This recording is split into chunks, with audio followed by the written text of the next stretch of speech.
New York City is the center of the world, the city of dreams, home to global banks, media companies, and like every popular sitcom, New York is awesome! But COVID dealt the city an enormous blow. Like a post-apocalyptic world, its streets for the first time ever were empty. Today, occupancy levels for corporate offices are still half of pre-pandemic levels. At one point, it was losing 1,000 financiers a day. It is one of the most highly taxed places in the world, and on top of that, one of the most expensive.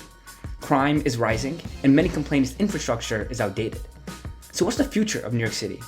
Who better to ask than its former mayor, Bill de Blasio, who was dealt the impossible challenge of governing the city during the global pandemic. Leading New York has given Mayor de Blasio world leader level credentials. New York City's population is larger than 37 states. It has the largest business district in the world. Wall Street is the financial hub of the globe. And if the New York City metro area was a country, it would be the 10th largest economy in the world. So it's safe to say that Mayor de Blasio knows a thing or two about leadership, governance, and politics. Not to mention, he executed major policy wins such as Universal Pre-K and Vision Zero. So join us as we delve into the mind of Mayor de Blasio, exploring the challenges, successes, and the future of the city that never sleeps, and get his thoughts on important issues facing the country.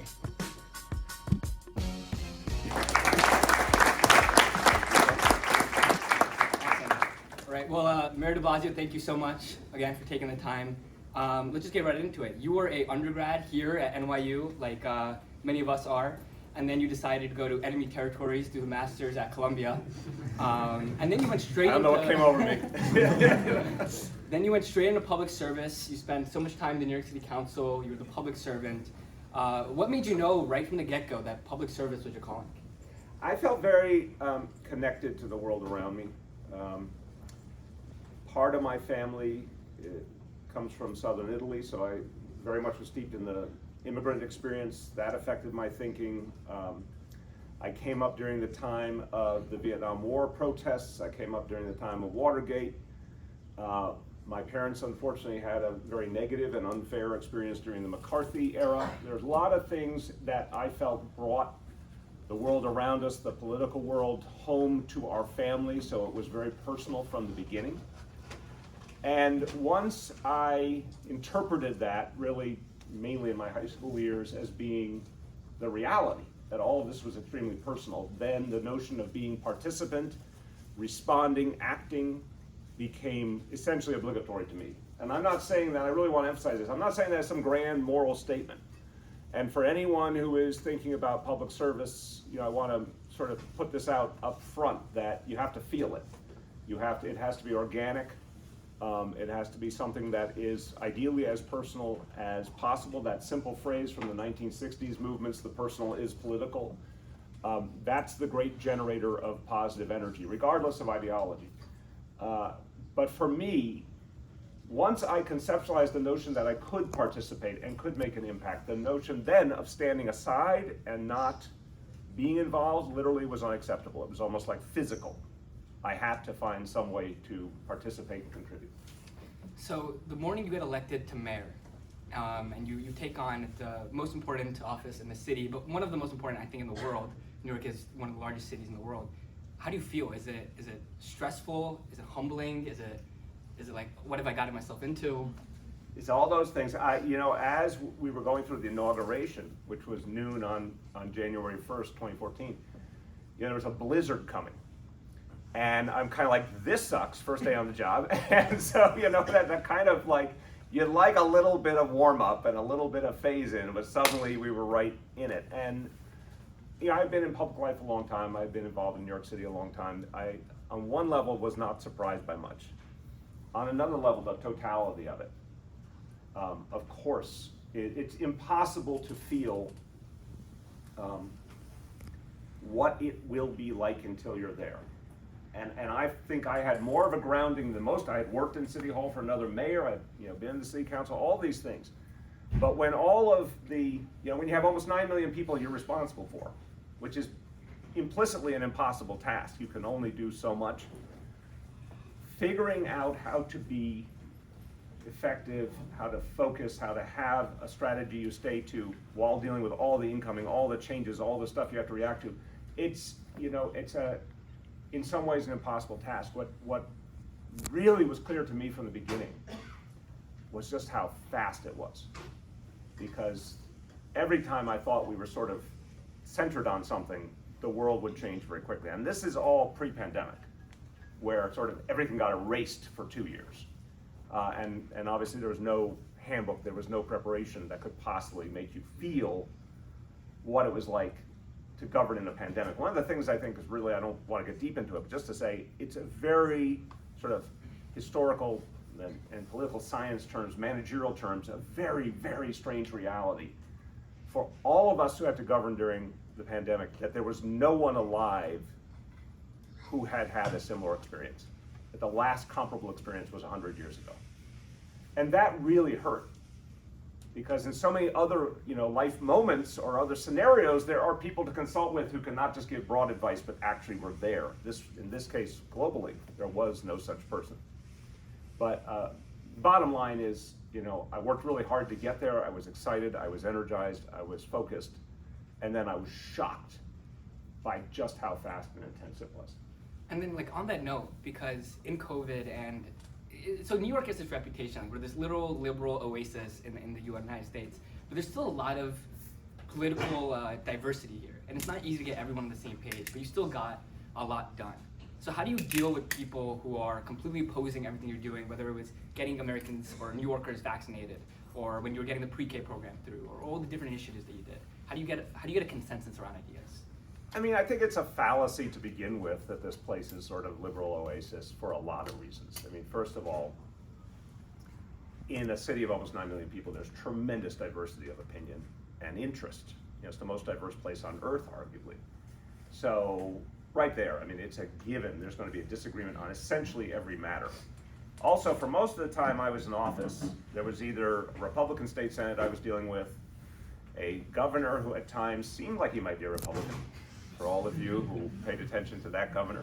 I had 4 years of Donald Trump overlapping with me, which was, you may love him, you may hate him. I can say from working, somehow trying to work with him at times, particularly during the pandemic, it was a pretty surreal experience for me. But all that is to say, and by the way, there's the New York Post and there's all sorts of other things that do not make this a liberal oasis in every sense. What I experienced was there was a swath of issues where there was a relatively high level of agreement. That's great. You still have a lot to manage to bring home an actual product, an actual outcome. But the pandemic is the greatest example of, and it's not alone, but it's the greatest example of just wild disagreement. Almost from my point of view, almost perverse levels of disagreement. Like things you couldn't conceive of. And I respect, if there's anyone in the room, let's do a show of hands. Let's get some audience participation. How many people personally felt comfortable getting vaccinated for COVID? How many felt comfortable? Okay. And again, with respect, this is a safe space. How many people did not feel comfortable getting vaccinated? It's okay if you didn't. Okay. How many people were sort of in between, questioning whether it was a good idea? All right. What was perverse to me was that there was freedom of thought and people researching and people listening to legitimate voices that were raising concerns. The first vaccines out of the gate were very new and very quickly developed. It was the notion of sort of an ideology of anti-vaccination developing within literally what felt like weeks in a country that previously had been essentially sure, we'll get vaccinated. Or sure, we'll get our kids vaccinated for school. I mean, it's the rapidity and the intensity of that kind of flip, that really shocked me. And so, we tried to reason, we tried to provide evidence, we tried to provide, validators and people of great repute to kind of make the case and answer the questions, and answer the very tough, legitimate questions. But there was a certain point where it was clear this ideology, for reasons I'm not sure anyone fully understood, took hold. And that's where it was important to be more muscular in our approaches to protect the public health of all. So that was a case, one of many examples, but the most sharp one, of where massive disagreement was baked in, but you could not be paralyzed by it. How much do you think, switching to an issue that I think young people are going to be dealing with a lot as they go into being citizens in our countries, how do you think the impact of all this misinformation, these algorithms on social media that purposely feed to you the most negative stuff they can find, How much do you think that played a role in making dealing with COVID that much harder? And in general, like, what do you see the impact of that being international politics? Look, if you on the COVID scenario, if you take away Donald Trump, and again, I'm just going to offer my analysis, trying to be, as objective as I can. If you take Donald Trump and that moment, that political moment out of the equation, I think the whole COVID scenario is very different, because there is no anti-vax movement of that nature without Trump. Even though he was to his credit, the guy whose team, helped speed the vaccination. But I'm saying that the mindset and the politics of Trumpism enabled the anti-vax movement. Equally, without social media, there is no anti-vax movement of the nature we saw. So these two things, I'm not saying anything novel here. Trumpism and social media are kind of inextricably linked. I think that's important to say because it might have been all very, very different. And the tragedy in that is, arguably hundreds of thousands of people would still be alive, but for the level of misinformation. And so it did not have to be that way, which makes me now think it does not have to be that way going forward. I think the whole Elon Musk Twitter scenario is fascinating because it points out how fluid these dynamics are both ways. Twitter sort of took over the world and now potentially could collapse. And I think the critique of big tech and the critique of social media is really deepening rapidly. So just to say, I'm saying this with humility and also appreciation. I have a real admiration for the recent sort of mindset of folks coming up, folks who are in their teens and 20s, because I think all of you have been through so much in this global dynamic. You've really been, from my experience with many, many people, including people who are members of my team and members of my campaigns, I was struck by how sort of battle-tested everyone was, having grown up with a lot of really tough dynamics in the world. Not necessarily yourselves growing up with all sorts of adversity, but the world around you and having to sort of make sense of that. And so I say in that, that's my feeling, and I say it almost as a hope, because in a sense, what we need to deprogram some of the stuff that's gone wrong is people who are tough enough and worldly enough to make sense of it. None of this is permanent. The social media dynamics, the polarization is totally not permanent. I'll say one more thing for anyone who's like, democracy is threatened. Yes, democracy is threatened. Polarized country, yes, polarized country. Uncivil discourse, absolutely. Is this something new? 100% not. And a little bit of study of history says that. For all of you who are, I always like to say, for everyone who's worried there may be a new American Civil War, I refer you to the fact that there was an actual Civil War. A horrible, destructive Civil War that the country then overcame. If you are worried about democracy and freedom of speech being suspended, that was the McCarthy era. It already happened, it was overcome. If you are worried about political violence and polarization, that was the 1960s. Including the assassinations of some of the most, absolutely the most prominent leaders in America. We have already been there and we've already overcome it. And it is up to all of us to do the new version of that. How did we, in your assessment, overcome it last time?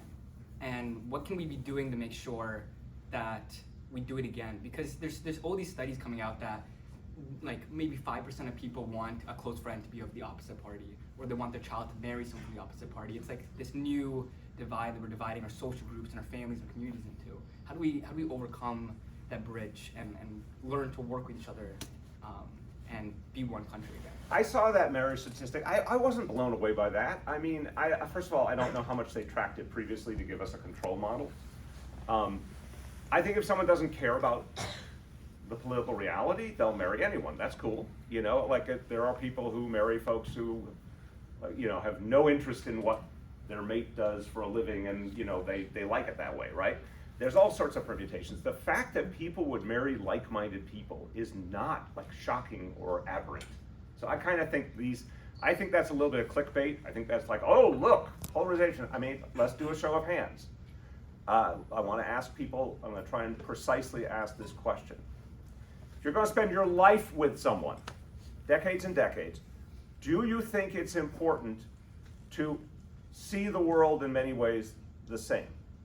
Raise your hand if you do. I do. Right. I don't feel that's a statement of polarization. I really don't. So I think some of this is, are we being put in a headspace? And I'm saying that the phrase consciously, are we being put in a headspace to feel bad about the situation, to feel hopeless, to feel that we should not attempt to resolve it? My view is a lot of the public discourse tries to discourage participation and involvement. It's very interesting compared to some of what I came up with in the 60s and 70s, it was kind of the opposite, where imperfect though it was, and a lot of the public discourse was kind of blind and missed a lot of the larger reality, but there was this very strong impulse to say people could make a difference, could be involved. I am cynical and skeptical about why so many of the messages that we are being given tell us not to have hope, not to believe we can make an impact. And my response to that is to rebel against that and believe we can, because to your question about the history, it was always that. People always assert themselves when they feel the situation is unacceptable. I don't think most Americans in those different periods of conflict liked the conflict. I think this is not exactly a radical statement. Plenty to back it up. People do not like wars, they don't like civil conflicts, they don't like tension and violence in their communities, and they do things about it, whether just stepping back and not participating in any of the negative, or being healers, or calling for change. We've seen that pattern many a time. The elections of 2018, 2020, 2022 very arguably are an expression of people saying we want a rebalancing. So I think it's important to sort of not believe the hype that it has to be this way. I think history tells us there's lots of scenarios that can go in a very different and better direction. Switching gears a bit, I want to talk about the future of New York City. Mainly that since COVID, there's been a record level of corporate offices that are empty. People aren't coming back to work as much as they used to. And there's a lot of naysayers saying that the future of New York is not as hopeful as it used to be. That they look at cities in East China and then in Singapore and other places in Asia, that they're just sprawling with these beautiful skyscrapers and they have these beautiful roads and infrastructure, and then New York was left behind. So do you agree with that assessment? And what do you think that New York should be doing to establish itself as the firm leader as a 21st century city? I don't agree with the assessment. I think we're an indispensable place in the world more than ever. I think when globalization really developed, New York City became more and more important. And I don't see that changing. It doesn't mean like rest on your laurels and don't do anything. Look, I don't hold up examples, with all due respect to other nations. If a nation happens not to be democratic, I don't hold that up as an example to emulate right there. And I think the undemocratic countries, the autocracies, are going to have really hard times ahead, because there's, in a good way, too much information in the world. There's many examples you can use. I think the example of Iran is really powerful, where every attempt at repression is pushed back, not perfectly, but is pushed back by the fact that there's so much information flowing into a country that they're trying to stop information from flowing into. And you see this constant rebellious dynamic, and that's a government that's just inherently not going to make it in the long term. I think the same is true of many other places in the world that are experiencing autocracies. So if you say, well, there are things about New York City that maybe aren't as smooth and clean and efficient as an autocratic nation, I agree. And I wouldn't have it any other way, because the future belongs to creative people, entrepreneurial people, visionary people, people who want to celebrate and embrace diversity. All those things are New York City. The creative class of the world wants to be here, not only here, other places too, but here. It's so appealing in so many ways. And I grant you, we're going to have to repurpose some office buildings. I don't think the story of remote work is totally resolved at all. I think you're going to see a rebalancing there too, because employers are constantly finding that a lot can't be done remotely, and employees in many cases are finding it less satisfying. So I think there'll be a rebalancing, but nonetheless, a lot of office space won't be needed. Turn it into residential, because has anyone noticed ridiculous rents in New York City? So, like, one of the answers is let's get more supply of housing, and there's the way to do it. I will ask, I'm gonna do a show of hands again. I have been going to restaurants a lot lately. Every time I go to a restaurant, it's pretty damn full. If your experience out there, restaurants, clubs, bars, a lot of them full. If you've seen a lot of them full, raise your hand. So, not that that's the perfect sociological or scientific measure, but I think there is plenty of energy and life to a place that was the epicenter of the American element of the pandemic 3 years ago at this minute. 3 years ago is back this much and is not done being back. Here's a fact, I love this fact. The last year in my administration before the pandemic, 2019, 67 million visitors to New York City, the greatest number of visitors ever. 4.7 million jobs, the greatest number of jobs in the city ever. The jobs are about 4.3 million now and rising. We will get back to our historic high and then likely surpass it in the next 2 to 3 years. That's not ideal, but it's happening. The tourism is perverse in a good way. Already back to 56 million tourists in 2022, and it will be higher in 2023. So, like the famous Mark Twain quote, news of my demise is greatly exaggerated. Like there's just this kind of cottage industry down through the years suggesting New York City's days are over. That's been going on literally for most of 100 years, and it's literally always wrong. What about all the people that are saying that a lot of these financial services companies want to go to Miami? There's a handful of examples. And there's this concern that maybe there's a huge tax burden in New York. It's one of the highest tax places in the country and in the world. And that, along the cost of living crisis, are we going to lose people to that? And what about the rich people who have to pay a lot of those taxes, leaving to go to less tax burden places like Miami or Texas? The first, and look, I will try and be nuanced. Obviously, I'm a progressive, I'm a Democrat, and I don't believe our core policy should be determined by the needs of wealthy people. That said, I don't think it's an irrelevant discussion. I think it's a worthy and important discussion to say, how does all this balance out?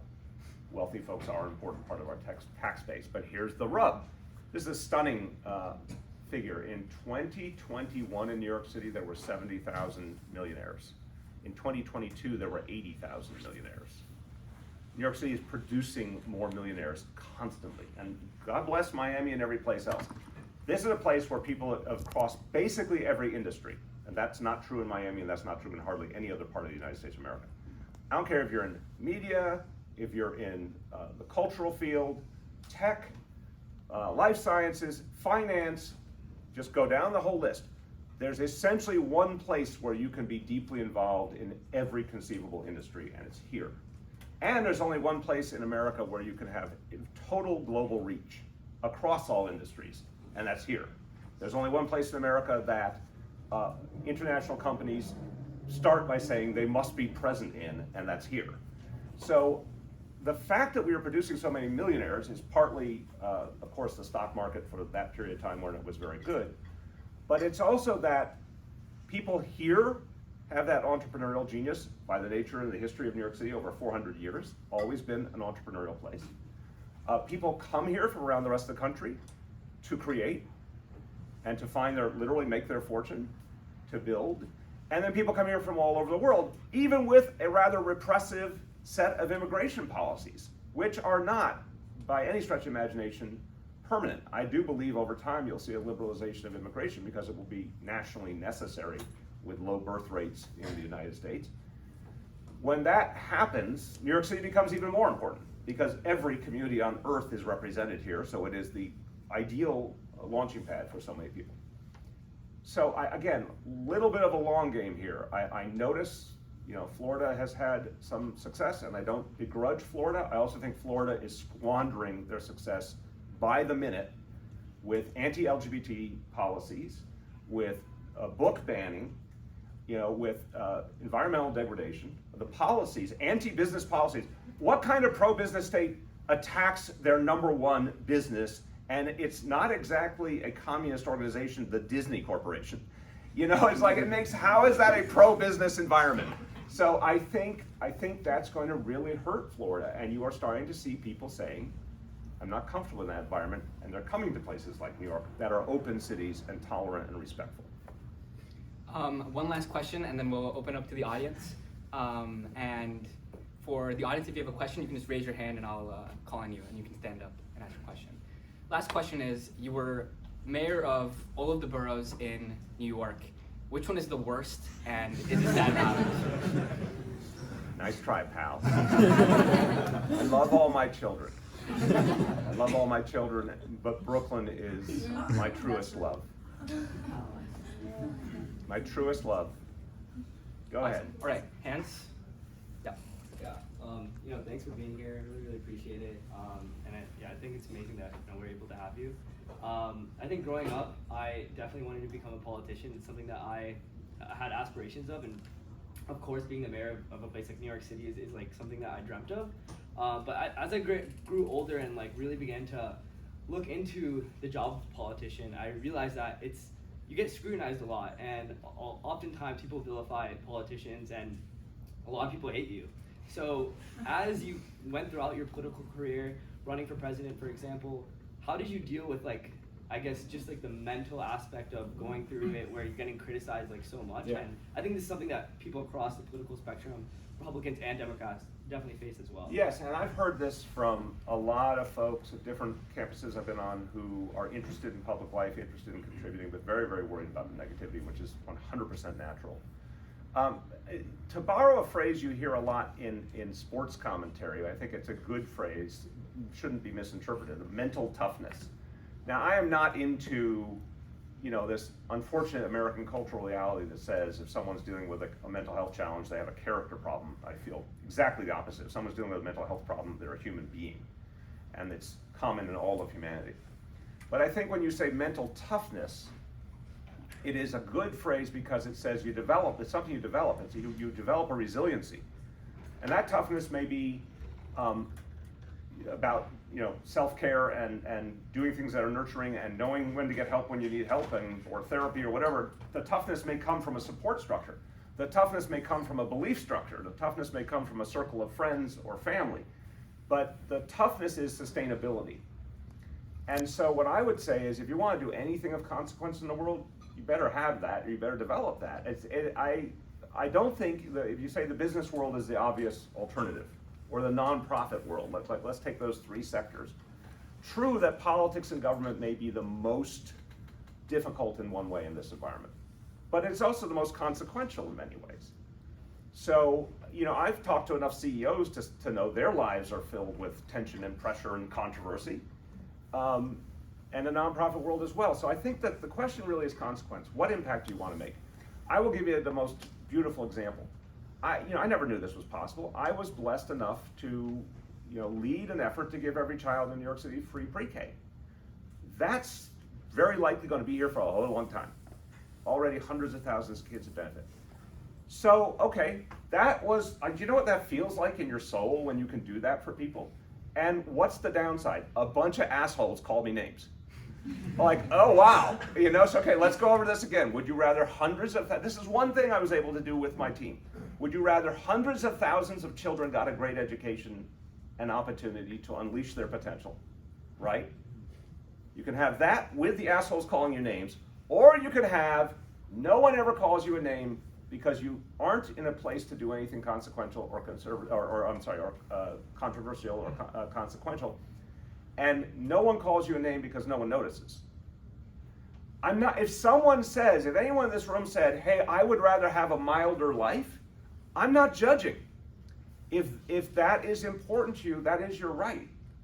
But don't say, I want to do great and big things and I want a mild life. Like, that's a total contradiction. Like, don't kid yourself.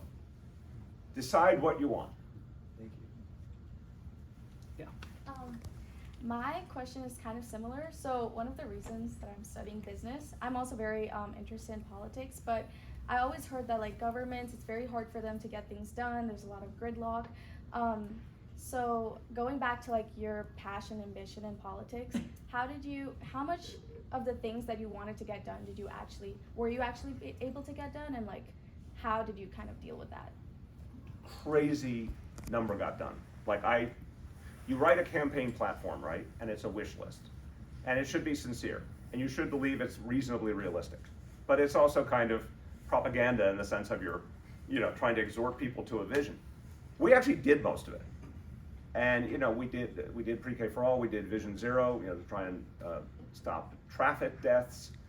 we did really aggressive climate legislation. We have an affordable housing plan that's still growing that will create affordable housing for 700,000 people, which is bigger than most American cities. That's just here in New York City. I mean, there's so many pieces that worked. And then there's, a couple of spectacular failures, a couple of really stupid moves on my part for sure. But there was overwhelmingly a great hit rate. That did not correlate to popularity. And I kind of feel dumb about that because I think I could have done a lot better on that front. On the other hand, it's sort of a variation on what I said earlier. Would you rather be popular and not have done a lot, or have done a lot and not be popular? I'd rather be the latter. Even the federal government. So this is where I think the discourse serves us very poorly. So, show of hands. Do we have gridlock in Washington, D.C.? Raise your hand if you think we have gridlock in Washington, D.C. Okay. Do we have a highly polarized political dynamic in Washington, D.C.? Is it told to us regularly that Democrats and Republicans don't talk much to each other and work together in Washington, D.C.? Okay. So then why do we have a bipartisan CHIPS Act, right? Go down the list of things. There's bipartisanship on infrastructure. When you go down the list of things that actually got done that were bipartisan, forget the ones that weren't. The ones that were bipartisan were really big.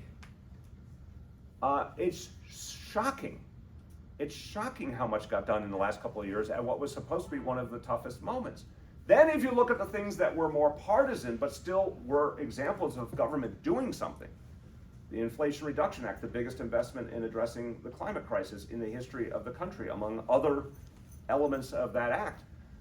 Capping the cost of insulin. You go down this extraordinary list of things that has happened in the last 2 years. So more than I can remember in almost any Congress in my life. So I'm like, okay, what are we being told here and why are we being told it? Because I think actually, I have a critique of the culture of Washington, don't get me wrong, but I look at what's been achieved. And I'm like, give me a break, I'll take that anytime. Yep. Hi, thanks so much for being here. I was just wondering, what do you believe is the greatest challenge that New York City faces, and how do we as business students at an elite institution fit into that? I think the biggest challenge now, I would generalize it beyond New York City. I think the thing that, and I think really since the middle of December 2022, there is an extraordinary awakening happening. And this is also, this is cautionary, but also I think inspiring in some ways. It's May 2nd. In less than 6 months, the whole question of the impact of artificial intelligence on our future is being examined in a way that was never sufficiently considered previously. We should have been having a giant national discussion and debate on artificial intelligence and what it will mean for us ethically, what it will mean in terms of jobs, what it's going to mean in terms of democracy. We should have been having this conversation a long time ago. It is finally starting to happen. But I would say for New York City and everywhere else, attempting to rebalance the dynamics with AI and making the people and the government as an expression of the people the deciding factor in the future of AI rather than a small group of big tech executives and scientists and technologists. That is the single most important thing right now, because if you've seen, for example, the Goldman Sachs report a few weeks back on the millions and millions of jobs that could be lost in the very short term. If you think we had social unrest, with the insurrection in Washington, if you think we had social unrest in the Trump era, take millions of jobs away really quickly and see what happens. That's just one piece of a much bigger set of questions around AI. So I think one of the things that's really important, and I would urge this on everyone in the room, you may see tremendous potential in AI, you may see tremendous profit in AI, you may see great danger, you may be in the same place I am, which is I see a mix. I'm very worried about the danger. I'm absolutely worried about the lack of democracy and debate and regulation. But do not feel that the outcome is inevitable. Do not feel powerless. Do not feel like you're not an actor in the drama, because now the democratic process is starting to catch up with AI very, very intensely. Yeah, Gordon? Thank you, Mayor de Blasio. I just want to go back to your conversation about New York's continual importance in the global space, even as countries like Singapore and cities in China kind of are compared to New York. So you mentioned that one of the ways that New York stands out from these more autocratic regimes is that we have democracy, we have freedom, we have these this ideology that is you can do what you want here, you are not restricted. But there is a lot of thought in a lot of people where this freedom comes at the expense of security. Now, whether or not that's true is a whole other conversation, but a lot of people do have that sort of mentality, and even in a lot of young people, that's what draws them to slightly more autocratic places, or at least doesn't propel them to champion democracy in a way that maybe a lot of Americans do. So given this shift in mentality, or this type of mentality, how can New York still stay relevant in for the next 20, 30, 40 years? It's a very fair question and well articulated, but I just disagree with part of the premise, because we don't have, first of all, public opinion polling is pretty bankrupt at this point in history to begin with. It's been, in so many cases, off. It doesn't mean we don't use it as a piece of information. It's just I would never lean too heavily on it. But in this case, we don't have even the polling to say how many people believe security goes with, lack of freedom, versus how many people would say I want freedom even if I have less security, versus what I think should be the position, which is you need to build a society where you can have both freedom and security. And New York City pre-pandemic had the lowest crime, for example, since the 1950s. The pandemic, and that's factual NYPD statistics, the pandemic created a wave of violence around this nation. We saw it everywhere, and more gun ownership, et cetera. That is starting to subside substantially around the country. I think we're going to return to being the safest big city in America. I think we're well on our way. I think in general, if you look throughout industrialized countries that are democracies, the vast majority of them have a lot of internal security in terms of not having a gun violence problem, not having the kind of crime that would be dangerous and devastating to people on a regular basis.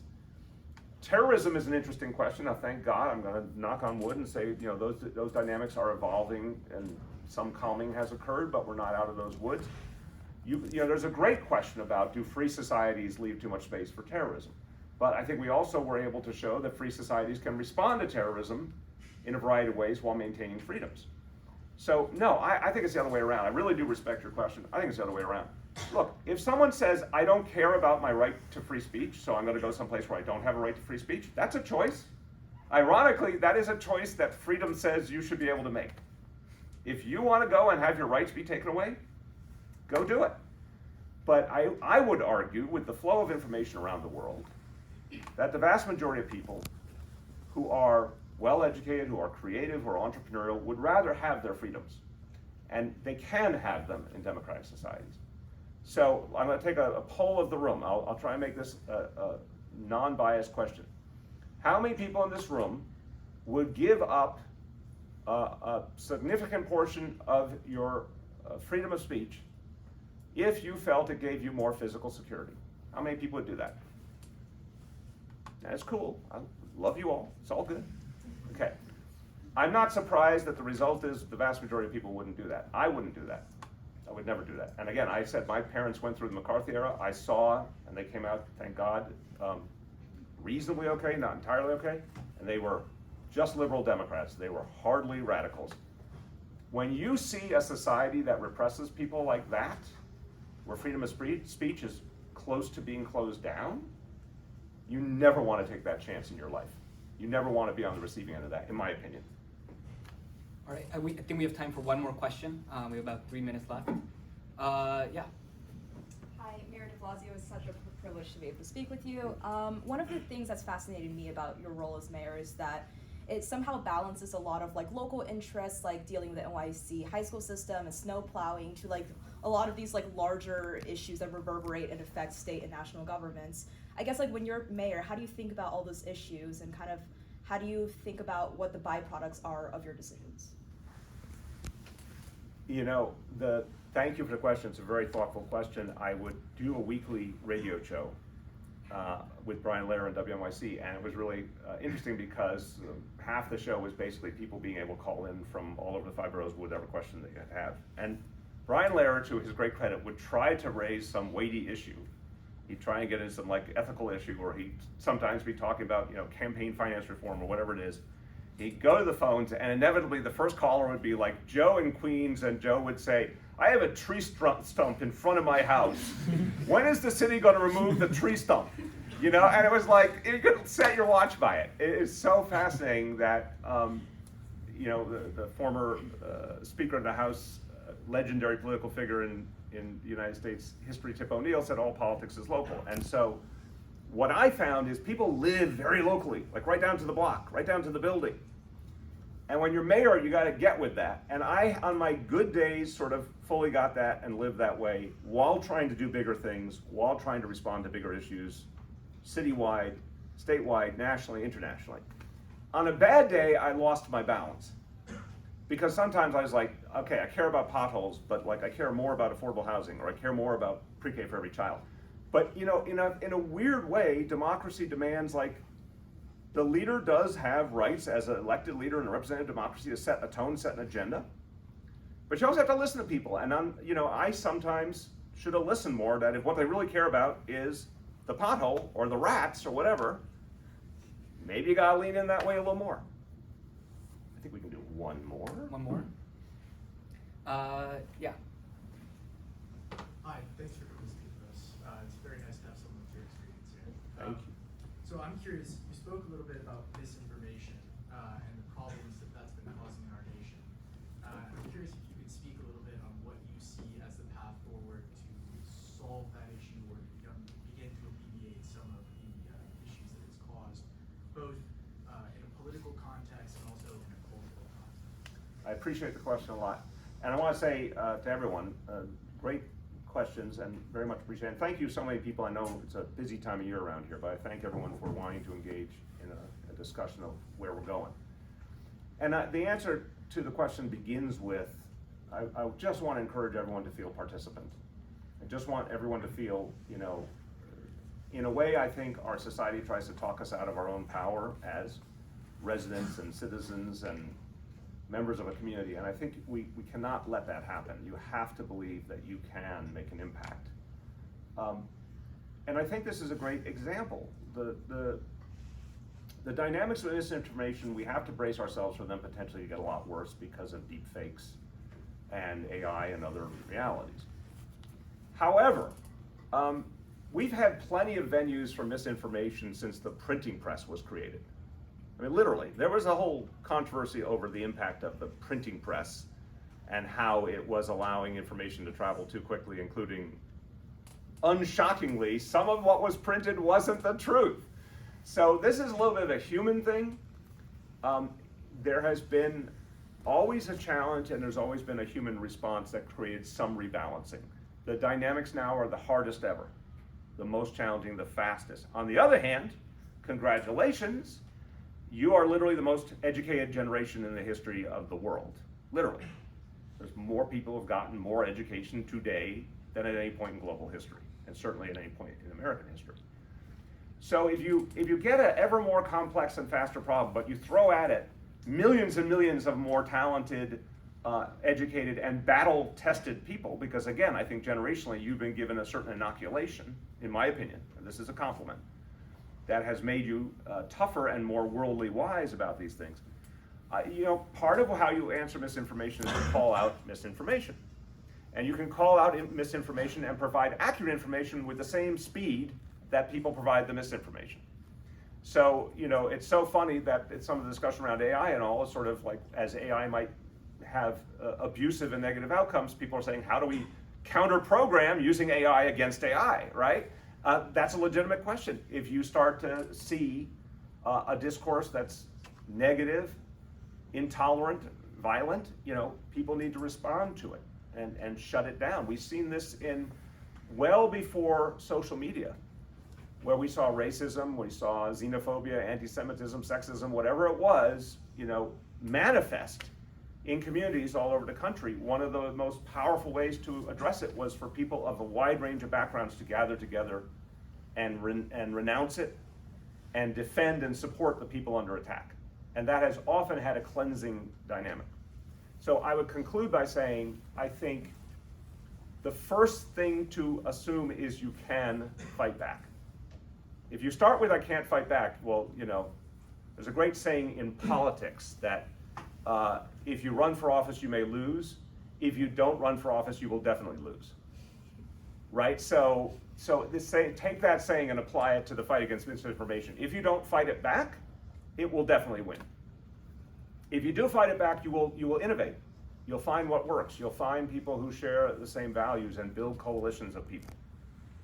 And I think it's very fair to say most Americans, I would imagine this is true all over the world, but most Americans do not want to be dominated by misinformation. So there's actually I think, a big working majority across the political spectrum that could join together to create some of those guardrails. But it's going to take smart, motivated people to help foster that and build that. Awesome. With that, thank you everybody for coming to today's event, and thank you, Mayor de Blasio. Thank you.